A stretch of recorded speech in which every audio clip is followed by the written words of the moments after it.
자, 안녕하세요, 여러분들. 반갑습니다. 자, 오늘은 12월 4일이고요. 목요일입니다. 현재 18시 7분 지나고 있고요. 뉴스부터 체크해 보도록 하죠. 네. 자, 마이크로소프트 AI 판매 목표 하향 조정. 제가 어제 관련 뉴스 텔레그램에 쭉 올려드렸었고요. 코멘트도 달아드렸었는데, 캡처한 거 한번 보여드리면은, 어제 11시였었죠, 아마도? 그죠? 11시 정도에 뉴스가 나오면서, 마이크로소프트 관련 뉴스가 나오면서, 나스닥 선물이 급락을 해버린 거죠. 네, 지금 잠깐 보여드리면은, 이렇게. 네. 관련 뉴스가 11시, 그러니까 우리나라 시각으로 23시 전후로 뉴스가 빵 나오면서, 나스닥 선물이 그냥 바로 뚜루룩 빠져버렸어요. 네. 이게 무슨 내용이었냐면은, 제가 텔레그램에 올려드렸던 내용 그대로 복사해서 보여드릴게요. 네. 자, 이런 내용이었죠. 쉽게 설명하면 이런 겁니다. 자, 마이크로소프트는 올해는 AI의 해가 될 것이다 라면서 AI는 회사 업무를 마법처럼 자동으로 처리해주는 에이전트, AI 에이전트가 될 것이고 모든 기업이 이걸 사서 생산성이 폭발할 것이다 라고 기대를 했어요. 그래서 판매량도 높였습니다. 네, 목표 판매량도 높였는데 막상 기업 고객들한테 보여줬더니 반응이 시원찮더라 이거예요. 자, 이 AI를 쓰면서 비용이 얼마나 절감되는지 딱히 잘 모르겠다. 혹은 보고서 작성이라든지 이런 것들은 자동화가 된다고 하는데 그게 우리 회사에 얼마만큼의 그런 그 비용을 아껴주는지 잘 모르겠다. 혹은 AI가 금융이라든지 보안 관련 되게 중요한 그런 분야에서는 AI가 실수로 멈추거나 오류를 일으키게 되면은 우리 회사는 큰 손해를 볼 수가 있다. 따라서 완벽하게 믿고 맡기긴 어렵다. 뭐 이런 반응들이 있었다고 해요. 네, 그래서 결국에는 마이크로소프트가 예상했던 것보다 고객들이 이 AI의 지갑을 여는데 시간이 좀 더 필요하겠구나. 그러는 것을 이제 받아들이고 영업사원들에게 내렸었던 그 판매 목표를 낮췄다라는 그런 보도가 나온 겁니다. 네. 그러니까 사실 이거는 상당히 좀 큰 악재로 볼 수도 있는 거죠. 왜냐하면 그동안에 사실 그러니까 AI가 정말 너무나 좋고 AI로 인해 가지고 미국 경제에 있어서 생산력이 크게 향상된 것도 팩트고요. 또 앞으로의 기대감 또한 매우 매우 큽니다. 하지만 일각에서는 다들 걱정하고 있었던 게 뭐냐면 이렇게 열심히 투자를 했는데 빚을 져가면서까지 투자를 했는데 만약에 거기에 대해서 수익성이 따라오지 않는다면 기대만큼 수익성이 나오지 않는다면 그것은 엄청난 악재로 다가올 수 있다는 거죠. 실망 매물이 쏟아질 수 있다는 겁니다. 그죠? 네. 그럼 그때서야말로 역시나 버블이었다. 역시나 너무 투머치하게 올랐었고 실적이 안 나오기 시작했다. 그동안에 투자했던 것들은 무의미하다. 뭐 이런 이런 내러티브가 형성되면서 주가의 조정 요인이 될 수 있다는 거죠. 그래서 어제 나왔던 뉴스는 사실 진짜 되게 좀 위험할 수도 있는 해석하기에 따라서 상당히 위험할 수도 있는 그런 악재였다라는 거예요. 하지만 마이크로소프트는 이에 대해서 반박을 했죠. 네, 일단은 뭐 쭉 읽어보도록 하겠습니다. 자, 처음부터 볼게요. 비트코인 쇼스키즈와 비둘기파 페드 의장 후보. 네. 비트코인이 급락을 했었다가 다시 급반등에 성공을 하면서 이제 9만 달러대를 진입을 했죠. 제 이 브리핑 영상을 꾸준히 청취하신 분들은 잘 아시겠습니다만은 11월 내내 저는 국장, 미장, 비트코인 모두 다 쇼피였었고 그리고 특히나 비트코인 쇼피어에서 이제 2주 전이었었나요? 국장, 미장, 비트코인 제가 이제 바닥 찍었다. 롱뷰 제시를 하면서 정말 거짓말같이 다 급반등이 나왔죠. V자 반등이. 그래서 기가 막히게, 그러니까 고점과 저점을 기가 막히게 잡았어요. 그래서 우리 유료 회원님들 같은 경우에는 11월 달에 지수 급락에 따른 손실이 없었죠. 오히려 제 실계좌 같은 경우에는 신고가를 경신을 하는, 네, 올타임 하이를 기록을 하는 그런 모습을 보여줬다. 그러니까 지수의 방향성을 읽으면서 투자를 하게 되면은 이렇게 적절한 지수의 어떤 높낮이에 따라서 완급 조절을 할 수 있는 거죠. 지수가 너무 지금 투머치하고 빠질 것 같다. 그러면은 주식 비중을 최대한 줄이면서 해지를 걸 수 있는 거죠. 인버스를 추천을 드린다든지, 그죠? 그리고 바닥을 찍었다라고 판단되면은 서서히 주식 비중을 늘리면서 동시에 레버리지를 추천드리는 그런 전략으로 제가 리딩을 한다라는 거예요. 그래서 11월 달은 너무 잘했어요. 제가 생각해도 제 입으로 너무 잘했다라고 말씀드리긴 좀 뭐하지만 솔직히 잘한 건 잘한 겁니다. 그죠? 저는 제가 틀리거나 못했으면은 저는 바로 인정을 해요. 이건 제가 못했다, 실수했다라고 말씀을 드리는데 11월은 너무 잘했다. 자, 아무튼 그렇고요. 네, 비트코인도 제가 말씀드렸던 가격까지 딱 찍고서 반등이 나왔어요. 기가 막히게. 자, 아무튼 그렇고요. 뭐 쭉 읽어보시고 지난 그때 보면 이제 MSCI 지수에 여러 종목들이 포함이 되어 있잖아요. 근데 그 중에 스트래티지라는 그 기업이 포함되어 있는데 얘네들은 어, 회사 돈으로 비트코인을 상당히 많이 구매를 한 그런 기업이에요. 네. 그래서 이런 기업들은 MSCI 이 지수에서 편출을 시키겠다. 라고 얘네가 지난 10월 달이었나 11월 달이었나 아무튼 얘네가 공식적으로 그렇게 발표를 했단 말이에요. 그때부터 이제 스트래티지는 주가가 급락을 하기 시작한 거예요. 네. 아무래도 MSCI 지수에서 편출이 될 수 있다 보니까 그럼 어떻게 돼요? 패시브 자금이 빠져나갈 것이다. 라는 우려 때문에 미리 주가가 빠져버렸던 거죠. 네. 그러니까 기업을 이제 펀드로 간주해서 지수에서 제외할 가능성. 그죠? 네. MSCI 그렇게 공표를 했단 말이에요. 네. 하여튼 뭐 스트래티지 같은 경우에 막 반박을 했는데 뭐 그건 그냥 참고만 하시기 바라고요.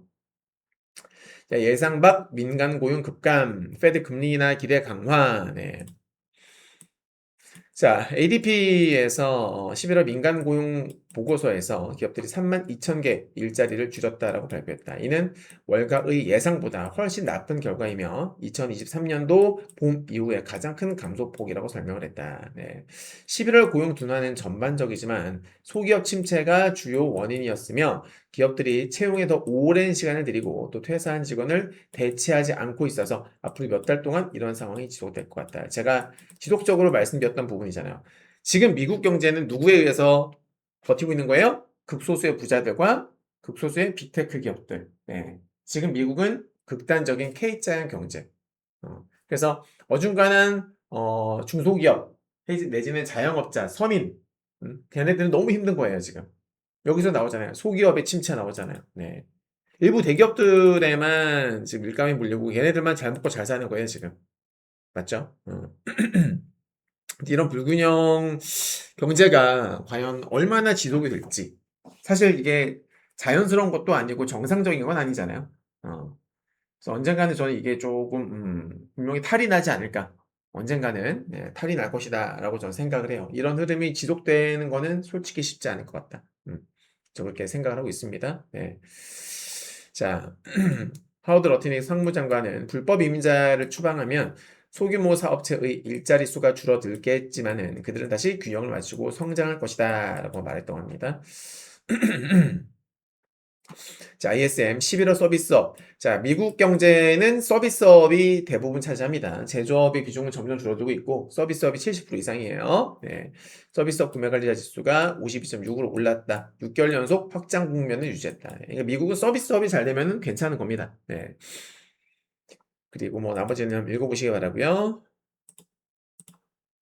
네. 그리고 골드만삭스 관세 영향 감소 그리고 감세 효과 금융 여건 개선 뭐 금리 인하라든지 이런 여러 가지 그로 인해서 2026년도 경제 성장률이 2에서 2.5%로 가속화되고 실업률은 안정될 것이며 12월에 이어서 내년 3월과 6월에도 금리 인하가 이뤄질 것으로 전망한다. 그냥 전망치일 뿐입니다. 참고하십시오. 네, 대부분 틀립니다. 어차피. 자, 이게 아까 말씀드렸던 내용이죠. 마이크로소프트 AI 목표 하향 보도에 AI 관련주들 휘청였다. 뭐 이거는 그냥 마벨 테크놀로지 같은 경우에는 데이터 센터 매출이 전년 대비 38% 증가를 했고, 내년에도 역시나 성장할 것으로 예상이 된다라고 얘기를 했어요. 자, 어제 문제가 됐던 그 언론 매체, 디인포메이션이죠. 얘네가, 마이크로소프트에서 뭐, 아까 제가 말씀드렸던 내용들 하향 조정했다라고 보도를 했어요. 네. 그랬더니 이제 마이크로소프트에서는 AI 제품의 총 판매 목표는 하향 조정되지 않았다. 헛소리 하지 마라. 기사에서는 판매 성장과 할당량이라는 개념을 부정확하게 보도하고 있다고 강하게 반박을 했다. 근데 요것 때문에 반등이 나온 건지는 모르겠어요. 네. 그리고 나이스 인베스트먼트의 된 나이스 설립자는 MS 마이크로소프트의 주가 하락은요. 디인포메이션 기사보다는 뭐 구글 최근에 구글 제미나이 3라든지 이런 것들이 나오면서 오픈 AI 진영, 오픈 AI 진영이라고 하면은 오라클, 소프트뱅크, 마이크로소프트 얘네들이라고 볼 수가 있는데 이 오픈 AI 진영이 지금 구글이 막 잘 나가니까 반대편에 있는 얘네들이 좀 약세를 보인 것이다. 이렇게 해석을 했습니다. 네. 그리고 IBM의 아르빈드 크리슈나 CEO는요.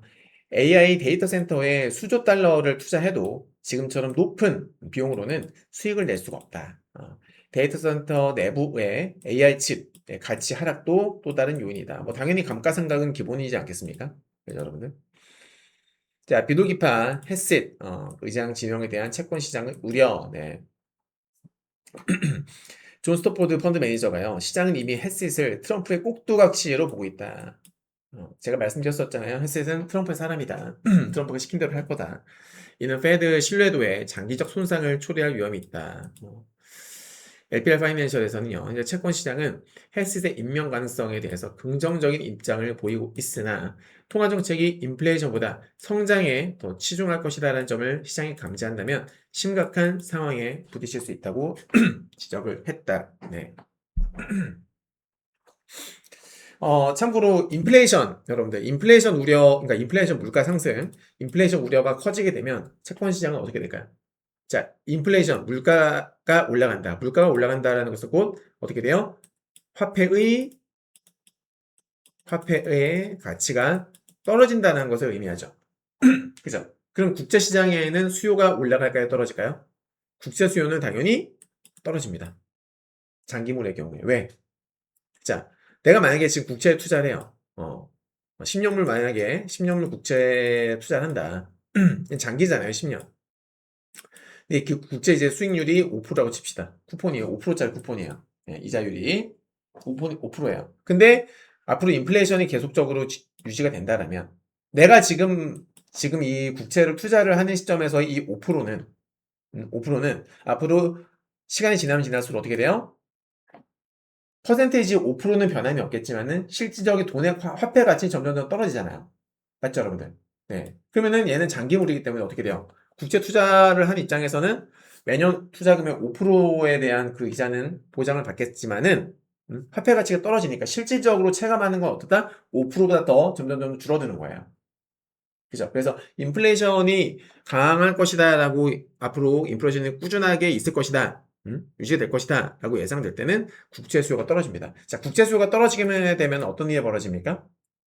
수요가 떨어지면은 가격이 떨어지죠. 그죠? 네. 그러면은 금리는 반비례 관계이기 때문에 금리는 올라갑니다. 국채금리 올라가요. 맞죠? 국채금리 올라가게 되면 어떻게 돼요? 또 금리 인상. 그 우려가 또 커지는 거죠. 네. 아무튼 참고하시기 바랍니다. 이런 메커니즘은 우리가 투자를 하면서 이런 메커니즘을 기본적으로 알고 있어야 된다. 네. 자, 에버코어 ISI에서 장기 금리가 약간 더 높아질 것으로 예상이 되지만 헬스 지명 가능성에 대한 초기 시장 반응은 큰 변동을 시사하지 않았으나 6개월 후 새 의장으로 취임하면 시장은 그를 시험대에 올릴 가능성이 있다. 제가 말씀드렸던 그런 부분을 그 얘기를 하는 것 같아요. 아마도. 네.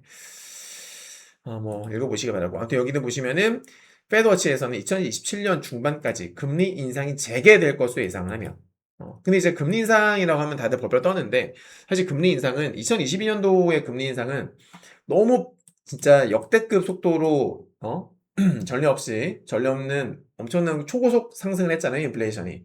그걸 잡기 위해서 초고속 금리 인상을 했던 겁니다. 초스피드에. 그죠? 금리 인상을 하면서 증시가 급락을 했던 것인데 일반적으로 금리 인상은 사실 나쁘게 볼 건 없어요. 왜냐면 경제가 그만큼 건전하고 많이 좋다는 뜻이거든요. 경제가 좋기 때문에 금리 인상을 하는 거예요. 너무 과열이 되는 것을 막기 위해서. 그죠, 여러분들? 네. 그래서 2021년도와 같은 돈이 너무나 많이 풀려서 물가가 너무 많이 올라가는 병목 현상에 의해서 진짜 막 물가가 너무나 심하게 올라가는 그런 상황에서의 금리 인상이 아니면 일반적인 금리 인상은 중장기적으로 봤을 적에 나쁘진 않다라는 겁니다. 뭐 나중 일이고요. 참고만 하시기 바랍니다. 자, 그리고 테슬라. 네. 트럼프 행정부가 AI에 이어서 로봇 산업을 전폭 지원할 것이다라는 폴리티코 보도에 따라서 급등을 했다. 네. 덕분에 우리 유로애님들도 어제 매집했었던 선춤했었던 저희 누구예요? 선춤했었던 레인보우 로보틱스 한 7% 정도 먹었었죠? 네, 기분 좋게 네, 이 정도 뉴스가 있었습니다. 자, 이제 시장 살펴보도록 할게요. 자, 오늘 시장 분위기는 사실 좋지 않았어요. 네, 장 초반부터 해가지고 코스피와 코스닥이 초반부터 쭉 미끄러졌었기 때문에 한 오전까지는 그죠? 오전장은 상당히 분위기가 좋지 않았습니다. 그나마 오후장에 마감하기 전에 좀 반등이 넘어서 마감했는데요. 장중에는 전체의 한 20%에서 25% 정도의 종목들만 상승을 하는, 그러니까 거의 7, 80%는 하락하는 모습을 보이기도 했었다. 근데 이런 장에서도 오늘 우리 유로방은 또다시 또 역시나 수익 랠리를 이어갔다라는 겁니다. 네. 어제 매수했었던 데이터 센터, 수냉식 그 뭐예요?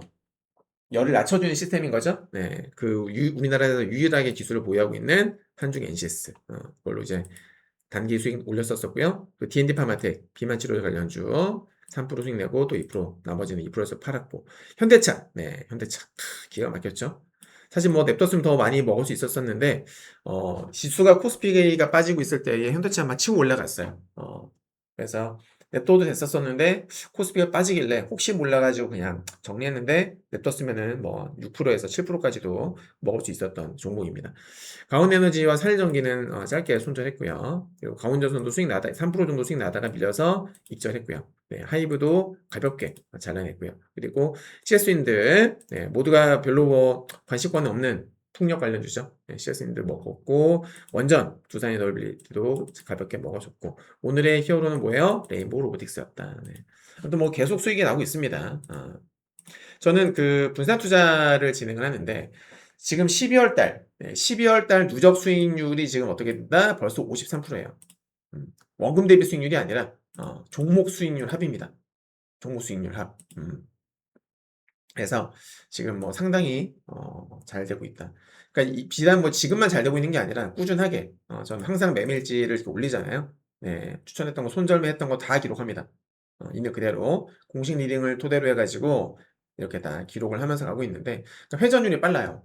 회전율이. 제 추천주들은요 질질 끄고 가지 않습니다. 스트레스 받는 매매를 저 되게 싫어하고요. 지금 오늘 기준으로 봤을 적에 지금 평균 그 매도까지 1차 매도까지 소요일이 1.7일 나오네요. 1.7일. 어제까지는 1.8일인 걸 했는데 오늘 보니까 1.7일 나옵니다. 업데이트 해야지. 엑셀로 제가 계속 계산하고 있거든요. 1.7일 나오고 있습니다. 그리고 뭐 제 리딩 실제로 들어보신 분들은 아시겠지만은 승률도 꽤 높고 회전율이 무엇보다 정말 빨라요. 왜냐하면 매수하면 거의 다음날 뭐 대충 하루 이틀 정도면 대부분 승부가 나죠. 수익이건 손실이건 대부분 승부가 나고 그리고 손절 같은 경우에도 뭐 되게 뭐 진짜 마이너스 10% 20% 가져가지 않아요. 아니다 싶으면 그냥 2% 3%대에서 잘라버립니다. 수익 같은 경우에도 최소 못해도 뭐 2, 3%에서 많이 먹을 때는 10% 이상도 먹는데 최근 같은 경우에는 지난 11월 달부터는 장이 좀 안 좋았잖아요. 그죠? 그때는 제가 방망이를 좀 짧게 잡았어요. 10월 달에는 저희가 막 10%, 20%, 30% 수익 나는 종목도 꽤 많이 나왔단 말이에요. 근데 시장 봐가면서 하는 거죠, 그것도. 11월 달에는 방망이를 좀 짧게 많이 잡아서 주로 5% 전후, 3%, 4%, 5% 전후 수익을 많이 챙겼습니다. 짧게 짧게 많이 먹었어요. 회전이 빠르니까 이거 팔고 또 다른 거 사고 팔면 또 다른 거 사고 하면서 계속 수익을 이어갔다. 그래서 이렇게 분산 투자로도 아주 짭짤한 수익을 올릴 수가 있는 거죠. 이게 제 리딩 방식입니다. 그래서 승률 그리고 회전율 그리고 기대 수익률 다 좀 골고루 갖춰진 3박자 완성형 매매다라는 거예요. 최근에 11월 달에 장이 빠져서 손실 보신 분들 상당히 많을 건데 여러분들께서 지금 시장 대비 시장이라는 것은 코스피와 코스닥 기준 얘네들 대비 여러분들 계좌 수익률이 지금 저조하다라든지 혹은 정말 최악의 경우에는 마이너스다. 그런 상태라면 사실 그런 상태로 계속 매매를 하시는 건 좀 위험합니다. 이런 상승장에서도 손실이 많이 났다. 아니면은 지난 뭐 10월 달까지 수익이었는데 11월 달 하락장에서 다 토해냈다. 이런 분들 계실 거예요. 뭐가 됐든 어차피 문제입니다. 수익을 지키지 못하신 것도 문제고, 그죠? 상승장에서 수익을 못 났다면, 수익이 안 났다면은 종목 고르는 기준이 안 좋은 거죠. 그죠? 그리고 내가 매도만 하면은 올라가고 매수만 하면 떨어진다. 이런 분들 계실 텐데 그런 분들은 어때요? 매도 원칙도 없는 겁니다. 그래서 그런 분들은 검증된 전문가에게 가입을 하셔서 케어를 받으셔야 된다. 만약에 여러분께서 정말 공부할 시간이 많고요. 난 시간도 많고 돈도 많다. 그런 분들이면은 열심히 공부하세요. 대신에 이제 수업료가 좀 나가겠죠? 수업료. 손절도 하고 물리고 하면서 엄청나 많은 시간도 걸릴 거고요. 그리고 손절매도 많이 할 겁니다. 많이 물리기도 하실 거고. 그렇죠? 시간이 상당히 오래 걸릴 거예요. 네, 그래서 오랜 시간과 정말 많은 돈을 투자를 해서 혼자 매매를 해 보시든지 1 년, 2 년, 3 년 그렇게 계속 혼자 연습을 하시든지 아니면은 저와 같이 검증된 전문가에 가입을 하셔서 네, 효율적으로 매매를 하시는 거죠. 그죠? 혼자 매매를 해서 손절할 돈으로 물릴 돈으로 차라리 가입을 하시라 그 말이에요. 네. 훨씬 더 효율적으로 매매를 하시고 또 기법도 배우실 수가 있잖아요. 저는 장 마감하고 나면 이렇게 시험 브리핑도 디테일하게 올려드리지만 추천주들 왜 추천을 드렸는지 그런 이유들에 대해서 설명을 드린단 말이에요. 그러니까 기법 공부에도 도움이 된다. 그죠? 제가 추천드린 종목들 보게 되면요. 막 잡주 같은 것들 거의 안 합니다. 쭉 보시면 아실 거예요. 다 추세가 살아있거나 유명한 종목들, 그죠? 네임드 그런 종목들 다루고 있다는 것을 알 수 있어요. 네, 그래서 저는 추세 추종 매매를 하는 거죠. 한 종목당 비중은 5에서 7.5%. 결국 뭐 본인 여러분들께서 정하시는 건데 제가 권장드리는 비중은 5에서 7.5%를 말씀을 드리고 있습니다. 그러니까 추천 시에 항상 매수가 손절가 목표가 동시에 사인을 드리기 때문에 리딩 따르는 측면에서 어때요? 그냥 스탑로스만 딱딱 세팅해 놓으시면 아주 편하게 수익을 내실 수가 있는 겁니다. 그래서 저는 막 물려가지고 질질 끌고 가거나 그런 매매가 없기 때문에 비자발적인 존버, 강제 존버 이런 매매가 없기 때문에 신용, 레버리지 적극 쓰셔도 괜찮다. 그죠? 예, 적극적으로 저는 권장합니다. 저도 쓰고 있어요. 제 실계좌도 보시면 저도 쓰고 있습니다. 보여드리면은 오늘 뭐 매도했던 종목들 잠깐 보여드리면 신용이자 냅니다. 낸다기보다 나갑니다. 네, 보여드릴게요. 보시면 이렇게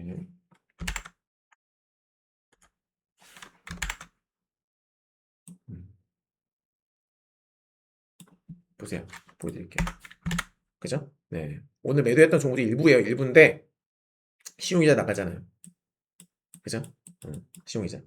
그러니까 어떤 개념이냐면 만약에 내가 원금이 3천만 원이 있어요. 신용을 쓰게 되면 대략 6천만 원 이상 매수를 할 수가 있어요. 최대. 그죠? 네. 근데 내가 만약에 한 종목당 5%씩 매수한다고 쳐봐요. 5%씩. 자, 3천만 원에 5%는 150만 원이죠. 맞죠? 150만 원이란 말이에요. 자, 종목당 5%씩 150만 원을 매수해요. 근데 이거를 현금으로 그러니까 신용 매수가 안 되는 것들은 현금으로 사겠지만 신용이 되는 것들은 신용으로 산다 이 말입니다. 저는. 음. 왜 이렇게 하느냐? 네, 왜 이렇게 하느냐? 지수가 이제 좀 올라가거나 수익 극대화를 할 수 있을 때에 수익 극대화를 할 수 있을 적에 자, 이렇게 사게 되면 한 종목당 5%씩 사게 되면 총 20개를 살 수가 있겠죠. 그죠? 맞죠, 여러분들? 네, 20개 살 수 있겠죠. 근데 저는 정말 회전을 엄청나게 시킬 적에는 종목 수가 VIP의 경우에는 20개가 넘어가는 경우도 있어요. 그러니까 20개가 넘는다라는 게 신규 매수가 아니라 기존에 이제 장이 좋을 때는 1차 매도, 2차 매도, 3차 매도 그러니까 수익이 나고 있는 종목들 이미 1차 이상의 수익 실현을 했던 종목들 그런 애들을 다 포함해서 20개 이상 넘어가는 경우가 있단 말이에요. 네. 그냥 걔네들은 이미 수익 나는 애들은 분할 차익 실현을 하면서 또 차익 실현하는 걸로 또 신규 매수를 하고 계속 회전을 시켜 나가는 거예요. 네, 그래서 저는 7.5%, 저 개인적으로는 저는 7.5% 베팅을 하고 있어요. 그래서 원래대로면은 7.5%로 하게 되면은 그 뭐예요? 매수할 수 있는 종목 수가 제한적이잖아요. 그죠, 여러분들? 네, 근데 신용을 쓰게 되면 더 많이 살 수 있는 거죠. 네, 15개 이상 살 수 있는 거예요. 그러니까 장이 좋을 때는 그런 식으로 막 회전시켜버린다 이 말입니다. 장이 안 좋을 때는 종목 수 뭐 5개도 안 사요. 5개는 안 사고 줄여버립니다. 다. 그래서 저는 시장을 참 잘 보는 편이기 때문에 위험하다 싶을 때는 종목 수 확 줄여버리고 괜찮다 싶을 때는 확 늘려버리는 그런 스타일로 갑니다. 그래서 11월 폭락장에서 저희들은 수익이 잘 날 수가 있었던 거죠. 네. 아무튼 도움 받고 싶으시면 도움 받으세요. 혼자 매매하는데 분명히 한계가 있습니다. 직장인분들, 뭐 가정주부님들 같은 경우에는 언제 주식 공부를 합니까? 시간 없잖아요. 그죠? 네, 그런 분들은 효율적으로 혼자 매매하면서 물릴 돈으로 차라리 가입을 하셔서 리딩을 들으셔라. 훨씬 더 좋은 결과를 보실 수 있을 거예요.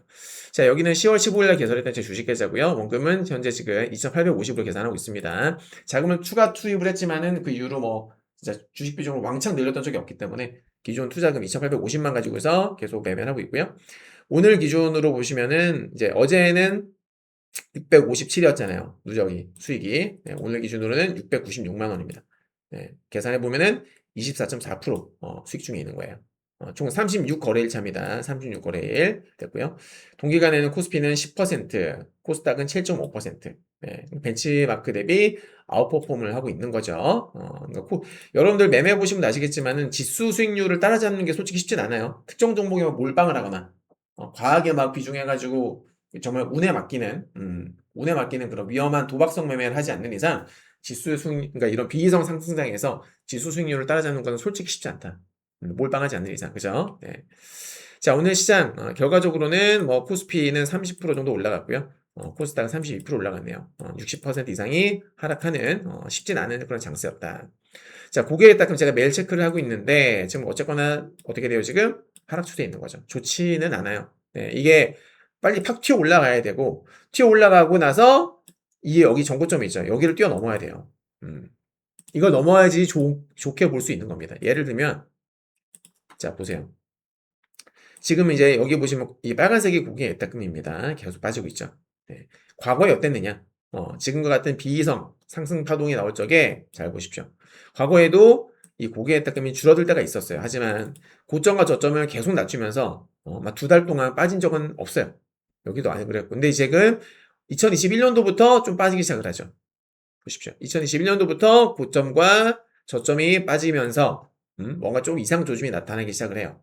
맞죠, 여러분들? 네. 그러고 나서 어떻게 돼요? 반등이 나오긴 했어요. 반등이 나오긴 했는데 잘 보시면, 네. 많이 못 올라갔어요. 그죠? 그러니까 여기 일단은 이상 조짐이 나왔고, 그 이후에도 보시면은 고점과 저점이 낮아지기 시작을 해요. 맞죠? 그리고 아까 제가 말씀드렸던 전고점 돌파해야 된다라고 말씀드렸던 요겁니다. 자, 돌파 나오죠?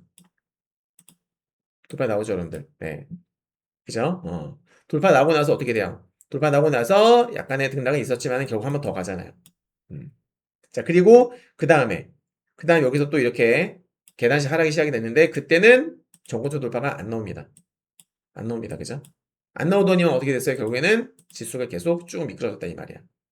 한참 있다가 종골반 돌파가 나오긴 했었는데, 이거는 이미 하락하고 있을 때, 그러니까 낙폭과대에 따른 반등 노리려고 매수가 들어왔던 거고, 이거는 상관이 없죠. 그러니까 이때는 이렇게 빠지고 있을 때, 여기 돌파해주는 게 나왔었어야 되는데, 안 나왔다 이 말이에요. 결국 급락을 했던 거예요. 그죠? 예. 그래서 길게 봤을 적에 지금 보시면은 이거를 여기 요거 돌파 중에 나와야 되고요. 네. 나와야 되고 나오고 나서도 그러니까 이게 돌파를 했다고 해서 원웨이로 계속 올라간다 그런 개념이 아닙니다. 분명 말씀드리지만 추세를 보는 거예요. 어쨌거나 이런 스마트머니가 들어와야 증시의 유동성 효과를 또 노려볼 수 있기 때문에 매우 중요한 포인트다. 이렇게 이해를 해주시면 되겠습니다. 네. 자, 이어서 볼게요. 자, 국장. 어제 제가 여러분들께 뭐라고 말씀드렸습니까? 코스피 같은 경우에 밀릴 자리에서 밀렸다. 그래서 부정적이다. 그래서 오늘 4020포인트 부근 리테스트가 나올 수 있다. 그리고 당연히 안 깨지는 게 좋다 그랬는데 오늘 장 초반부터 시작하자마자 바로 깨버렸어요. 그죠? 네. 이 또한 역시나 적중을 했고요. 그래서 코스피가 빠졌음에도 불구하고 제 추천주 현대차는 급등이 나왔죠. 네. 그러니까 코스닥은 제가 어제 주요 저항 때는 못 미쳤지만은 과열임에도 매우 안정적인 흐름이다 말씀드렸어요. 역시나 코스닥은 장 초반에 괜찮은 흐름을 보였습니다. 물론 이제 초반에 올라가다가 나중에 빠지긴 했지만, 자, 오늘 기준으로 설명을 드려보자면은, 일단 분봉 마무리만 본다면 코스피와 코스닥은 둘 다 괜찮게 끝이 났어요. 네, 그리고 둘 다 단기 관점에서 본다면은 상승 추세는 아직까지는 살아있어 보인다. 네, 차트 잠깐 보여드릴 텐데요. 자, 코스피입니다. 네, 이제 보시면 여기 핑크블루 시그널, 이 시그널 라인, 제가 만든 라인이라고 말씀드렸었죠. 이 핑크블루 라인이 완전 수렴을 했습니다. 수렴을 한 상태에서 여기를 오늘 깰 뻔했는데 지지받고 올라갔어요. 그리고 여기 이제 일목균형표의 기준선과 핑크블루 사이에 있죠. 되게 중요한 자리예요. 이렇게 수렴을 하게 되면 급등 내지는 급락이거든요. 내일이나 뭐 조만간 정해지지 않을까라고 생각이 되어집니다. 그리고 코스닥 보시면은 고점에서 패닉 리버설 파동이 지금 나오고 있죠. 제가 뭐라 그랬어요? 이 핑크색 시그널, 제가 만든 시그널이고 패닉 리버설이 나오게 되면은 어떻게 됐다? 상당히 조심해야 된다. 매우 매우 위험한 자리가 될 수 있다. 네. 그러니까 이 시그널이 나왔다는 것 자체가 부자연스러운 상승 파동이라는 소리예요. 부자연스러운 상승 파동. 되게 조심을 해야 되는데, 자, 일단 잠시 후에 제가 또 자세히 설명을 드릴 거고요. 자, 코스피의 경우에는 상승 시에는 1차 저항대가 4046에서 4047포인트 부분이에요. 네. 코스피 보시면 그러니까 올라가면은 4046에서 47. 네. 그러니까 직전 고점, 어제 고점 살짝 못 미쳐서 여기도 저항대가 있다는 소리입니다.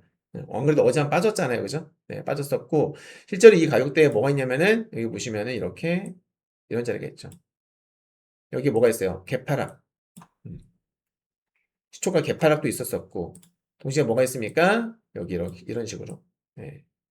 여기서 저항받고 시초가 개파락하고 또 꼬리가 달리고 그러니까 여기가 저항대인 거예요. 어제 밀린 이유가 있었던 거죠. 네. 근데 여기는 한번 저항대이기 때문에 내일 또 올라가면 내일도 역시나 저항을 받을 수 있다 이 말입니다. 그래서 여기를 강하게 돌파를 해줘야 되고 돌파를 했으면 지켜줘야 된다. 그러면 긍정적이다. 그리고 방금 말씀드렸던 대로 코스닥은 페니 리버설 파동이라서 단기 상승 추세는 살아있어요. 하지만 긴장을 해야 된다. 자, 왜 제가 긴장해야 되냐라고 말씀드렸냐면 페니 리버설 사례를 잠깐 보여드릴 건데요. 자, 지금 여기 보시면은 나스닥 100 지수의 본장입니다. 본장. 네, 본장 분봉 차트인데 60분봉 차트를 보세요. 자, 보시면은 여기입니다. 자, 어떻습니까? 페니 리버설이 나오죠. 올라가다가 급락 한번 해주고 또 올라갔다가 급락해주고 또 삐질삐질 올라가다가 또 급락해주고 그죠? 자, 30분봉 볼까요? 페니 리버설 떴죠? 급락해주고 네. 뭐 이런 사례는 워낙 자주 볼 수가 있어요. 자, 그전에도 보시면은 페니리버스 떴죠? 급락. 떴죠? 급락. 떴죠? 급락. 떴죠? 조정받죠? 그죠? 네. 여기도 떴죠? 뜨자마자 바로 급락. 이게 페니리버설이에요. 물론 100%는 없기 때문에 이렇게 비이성으로 계속 올라갈 때 있어. 하지만 페니리버설 이후에 이렇게 올라갈 때에도 조심해야 돼요. 왜? 페니리버설 이 부자연스러운 파동이 끝나면은 대부분 다시 확 빠질 확률이 매우 높아지기 때문입니다. 조심해야 돼요. 자, 여기도 보시면은 페니리버설 뜨고 급락, 뜨고서 급락, 뜨고서 바로 빠지죠. 여기서 뜨고서 급락. 맞죠? 네. 하지만 매우 낮은 확률로 이렇게 페니버스 뜨면서도 매우 낮은 확률로 랠리가 나오는 경우도 있다. 근데 여기서 뜨고서 급락. 그러니까 결국 확률 게임인 거예요. 네. 그러니까 리버스를 뜨게 되면 오를 확률보다 떨어질 확률이 높은 게 사실이다. 그죠? 근데 떨어진다는 게 리버설 시그널을 뜨고 나서 바로 빠지느냐 그건 달라요. 바로 빠진 경우도 있고 뭐 캔들 몇 개 나온 다음에 빠진 경우도 있고 이건 정해진 게 없어요. 다만 그냥 이런 시그널이 나오게 되면은 하락 파동이 나올 수도 있으니 눈치껏 매매해야 된다. 그런 의미로 이해를 하시면 되는 겁니다. 이해되셨죠? 네. 그래서 지금 코스닥이 리버설이야 이 말이에요. 그래서 저는 지금 주식 비중을 과하게 싣고 가지 않아요. 그죠? 주식 비중을 이빠이 실어가지고 막 풀베팅하고 그러지 않습니다. 네. 여차하면은 확 미끄러질 수 있기 때문에 항상 저는 이런 것도 긴장하면서 지금 리딩을 하고 있다라는 거예요. 네, 저는 완급 조절을 상당히 중요하게 생각하는 전문가입니다. 수익을 제가 여기도 적어놨어요. 전문가로서 수익을 내드리는 것도 되게 중요한데요. 지켜드리는 것도 정말 정말 중요하거든요. 아무리 수익을 많이 내봤자 11월달 폭락장 같은 그런 폭락을 맞게 되면은 다 깎여버린단 말이에요. 오히려 마이너스가 나는 경우도 있어요. 그죠? 네. 그래서 저는 주식 비중을 지금 과하지 않게 적정 수준으로 조절하는 것이 좋다. 과유불급이다. 이렇게 말씀을 드리고요. 다음 비트코인 보겠습니다. 비트코인 어제랑 똑같아요. 네. 종가 기준으로 차트 보면서 설명드리면 이제 종가 기준으로는 황금 맥점을 돌파했어요. 황금 맥점이라는 것은 제가 만든 시그널, 롱숏 타임 시그널. 그죠? 롱숏 타임 시그널이 너무나 말이 길어서 줄여서 그냥 황금 맥점이라고 제가 표현을 합니다. 참고하시고요. 자, 황금 맥점을 어제 종가 기준으로 살짝 돌파를 했더라고요. 황금 맥점이 93,330이에요. 근데 돌파 마감했기 때문에 일단은 긍정적이고 아직은 롱이 우위다. 하지만 여기 보시면 그 일목균형표의 기준선을 돌파를 못했어요. 네, 아직까지. 네, 그래서 100%뭐 장담할 수는 없는 그런 상황인데 어찌됐건 종가 기준 넘었기 때문에 저는 2차 황금 맥점 어디 94,410까지 열려 있다. 네. 근데 이 제가 말씀드렸던 여기서 말씀드린 1차 933330과 2차 9441은 뭐냐면은 주봉 황금 맥점이에요. 주봉. 주봉 기준으로 황금 맥점이 여기 딱 형성되어 있습니다. 네, 예, 여기랑 여기 있는 거예요. 그래서 이제 저는 그거를 찍을 수 있다라고 보고 있는 거죠. 네, 황금 맥점은 자석 효과, 자석 효과가 있기 때문에 주가를 끌어당기는 그런 효과가 있기 때문에 여기까지는 볼 수 있겠다. 근데 100%는 없잖아요. 만약에 여기까지 못 가고 빠지면은 익절을 하거나 혹은 91,600 부근에 손절가는 잡고 대응을 하시는 게 좋다 이 말입니다. 그리고 만약에 94,410을 강하게 뚫어주면은 다음 목표가는 94,950에서 970까지 저는 열려 있다라고 보는 입장입니다. 네. 자, 다음은 나스닥을 볼게요. 음. 자, 8연속으로 양봉이 나왔어요. 미쳤습니다, 지금. 음. 미쳤어요. 제가 우리 유료회원님들께도 말씀드렸는데, 액티브 펀드 매니저들의 올해 수익률이 최악이라고 말씀드렸잖아요. 네. 근데 걔네들은 인센티브를 받으려면 어쨌건 수익을 내야 되는데, 걔네가 지금 너무나 다급해진 나머지, 막 그냥 있는 돈 다 끌어모아가지고 열심히 매수를 하는 것이 아니겠나 하는 생각도 들어요. 네. 그래서 저 인센티브를 받고자 하는 펀드 매니저들의 작품이 아닐까, 이런 생각도 들고요. 아무튼 지금 나오는 패턴이 매우 희귀한 패턴인데, 2017년도 1월 달에 한번 구양봉이 나온 적이 있었고요. 5월에 구양봉, 10월에 팔양봉, 그리고 2022년도에 8월에 팔양봉, 그리고 2025년 12월 팔양봉이에요. 그러니까 팔양봉 이상 나왔던 게 하나, 둘, 셋, 넷, 다섯 번. 2017년도 이후로 보면은 겨우 다섯 번입니다. 그러니까 1년에 한 번 나올까 말까 하는 그런 패턴이에요. 근데 이례적으로 지난 2017년도에는 골디락스였었잖아요. 경제가 너무 좋을 때죠. 금리도 낮고, 물가도 괜찮고, 서민들도 잘 사고, 기업들 실적도 좋고, 다 좋았던, 트럼프 1기 행정부 때, 네, 트럼프 행정부 1기 때인데, 그때 골디락스였단 말이에요. 그러다 보니까 그때는, 구양봉, 막 이런 것들이 세 번씩이나 나왔는데, 그 이후로는, 2022년에 한 번, 2025년에 한 번 나왔다. 그래서 사례 분석해보니까는 8양봉, 9양봉을 기록하고 바로 그 다음날 급락을 했던 케이스도 있었고요. 네. 아니면은 급락까지 아니어도 뭐 1%, 2% 정도 빠졌다가 또 상승세를 이어갔던 경우도 있었습니다. 네. 그래서 지금 사실 조심스럽죠. 8양봉이니까, 과열이니까요. 그래서 저는 아무튼 음봉은 무조건 나올 거다. 네. 패턴만 보게 되면 지금 9양봉이 맥시멈인데, 오늘도 만약에 양봉이 나오게 되면은, 그러니까 음봉이 나오면은 오늘 아니면은 내일 가능성이 꽤 높지 않을까요? 그죠? 지금 구양봉이 맥시멈이잖아요. 2017년도 이후로. 그래서 오늘도 만약에 양봉이 나오게 되면 내일 음봉 기대를 해볼 수 있겠고, 아니면 오늘 음봉이 나오든지 하겠죠. 예. 그래서 저는 개인적으로는 계속 말씀드리고 있지만은, 황금 맥점이 자석이다라고 말씀드렸잖아요. 자석이 황금 맥점이 25,660이에요. 그러니까 어제 종가 기준으로 0.2% 남았습니다. 이걸 찍기 위해서 지금까지 버티지 않았을까라는 생각이 들어요. 즉, 저는 추가 상승 가능성을 염두에 두고 있다. 조금이나마 전 또 올라갈 것이다. 왜? 황금 맥점 찍기 위해서. 어. 찍고 나서 급락이 나올지 좀 더 올라갔다가 뭐 밀릴지는 모르겠습니다만은 알 수 없지만 여튼 음봉은 분명히 나올 수밖에 없다. 다만 저는 음봉이 나오더라도 조정폭이 제한적이거나 혹은 이쁘게 지지받는 음봉이 나오게 되면 저는 계단식 상승 가능성이 매우 높아진다라고 보고 있습니다. 음봉이 사실 짧은 음봉이 될지 그동안에 너무 투머치했기 때문에 급락하는 음봉이 나올지는 예측할 수가 없어요. 근데 제 개인적 소견으로는 빠지더라도 다시 반등 나올 확률이 매우 높다. 빠지더라도 네. 기술적 반등 가능성 노후 네. 이렇게 저는 보고 있습니다. 네. 자, 오늘 제 분석 영상이 도움이 되셨다면 네, 구독과 좋아요 꼭 눌러주시기 바라고요. 주변 지인분들께 많이 좀 공유해 주시고 사실 이런 퀄리티의 시황 영상 별로 없잖아요. 그죠, 여러분들? 네. 어디서 이런 영상을 봅니까? 근데 제가 이제 여러분들 계속 하트 좀 눌러달라고 말씀드리는데 네이버 프리미엄 콘텐츠에도 올라가고 있습니다만은 네, 하트 좀 많이 눌러주세요. 진짜 제게 정말 큰 힘이 됩니다.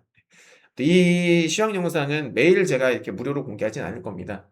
적정 시점이 되면 그냥 이제 유료 회원님께만 오픈을 할 거라서 그동안에 제가 알려드리는 것들 최대한 많이 흡수를 하시기를 바랍니다. 자, 오늘 제가 준비한 영상은 여기까지입니다. 감사합니다.